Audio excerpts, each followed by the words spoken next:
Bonjour mesdames et messieurs et bienvenue dans ce flash d'information. Le Forum africain pour le développement se tient aujourd'hui et demain pour la première fois hors d'Addis Abeba. Économistes, financiers et experts en développement se donnent rendez-vous à Marrakech au Maroc pour asseoir une stratégie de mobilisation de fonds pour faire face aux défis de développement du continent africain.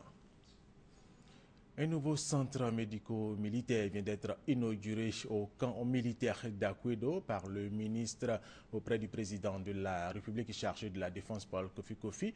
C'est un don des États-Unis d'Amérique à travers ses partenaires techniques Godfrey Okambawa et Herman Nyamia. Le centre médico-militaire du 1er bataillon d'infanterie d'Akwedo est réhabilité. Détruit pendant la crise post-électorale de 2010, le bâtiment a aujourd'hui fière allure. Il est entièrement équipé par les États-Unis d'Amérique à travers ses partenaires techniques. Et c'est Paul Kofi, le ministre chargé de la Défense, qui a procédé à son inauguration. Il est important que les services reprennent leurs activités normales et il était aussi nécessaire que des amis nous apportent des appuis pour remettre en état l'outil de défense. Vous savez que la santé dans l'armée est un élément essentiel dans le soutien des hommes. D'autant plus qu'ici, ça va accueillir des personnes atteintes ou suspectées de VIH-Sida, mais aussi, comme on a dit, ça va aider aussi la communauté dans la localité pour pouvoir, n'est-ce pas, appuyer les personnes en cet état. C'est un honneur pour le gouvernement des États-Unis de collaborer avec le gouvernement de Côte d'Ivoire dans les efforts visant à améliorer l'accès au diagnostic du VIH. Ce travail a été possible en partie grâce à l'engagement professionnel et actif de FHI 360, une ONG américaine ayant des bureaux en Côte d'Ivoire.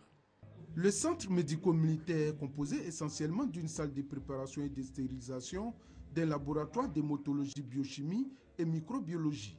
Le coût de sa réalisation est estimé à plus de 70 millions de francs CFA. Autre sujet, le Salon international de l'alimentation et de l'art de vivre CIART 2014, qui est à sa première édition, a ouvert ses portes hier jeudi au Palais des Sports de Treichville. Pendant 3 jours, les acteurs du secteur agro-industriel vont présenter leurs différents produits et leur savoir-faire au grand public. Et cette information, les premiers pèlerins ivoiriens qui se sont rendus à la Mecque rentrent à partir de demain samedi en Côte d'Ivoire. Au Mali, les djihadistes multiplient les actes de harcèlement dans le nord du pays. Bamako demande un renforcement du mandat des casques bleus, une situation entendue par le Conseil de sécurité à New York qui prévoit de renforcer son mandat. Le nombre des casques bleus va passer de 8 000 à 11 000 hommes.